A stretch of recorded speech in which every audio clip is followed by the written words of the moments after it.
Hi, this is Michelle from Camps Australia Wide. Tonight we're having Mexican, and this is something our kids really love, not just when we're camping but all the time.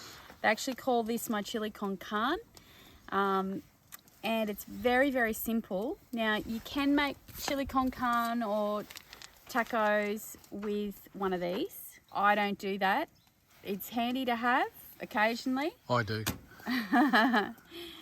But when I've got a really good, easy recipe, and it's so much healthier, gluten-free, dairy-free, and you can cook it from scratch. Very simple. I've browned the mince off, and to that we add some garlic, onion, and some chili.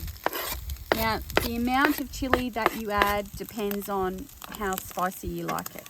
So we're just going to let that cook in and brown as well with the mince. Now, at this stage, you can also add your other dry ingredients.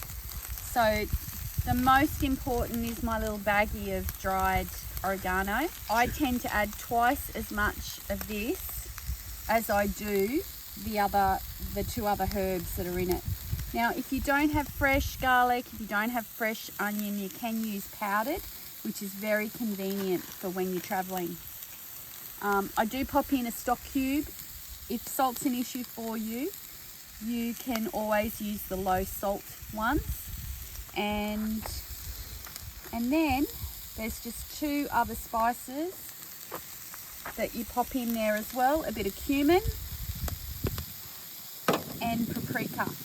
Now, normally I would add in Mexican chili powder. We're traveling, I don't have any, so I use fresh chili in this instance. Okay, I'll come back and show you the wet ingredients shortly to add to this. Back again, and now to the wet ingredients for your chili con carne. So, of course, it depends what you have. If you've got fresh tomatoes, you can use those. When you're camping, That's a tin of diced tomatoes. yeah, a can of tomatoes comes in very handy.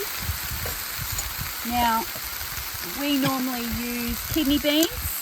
We don't have kidney beans, we're popping in some black beans. A little bit of tomato paste to give it some more colour as well. You might want to put in a little bit of extra salt to your preference. You may need to add a little bit of water to that, but we're just going to let that sit and simmer now while we play a game of cards. So, and then Heatley will do some work, because tonight this is going to be made into nachos on the camp oven.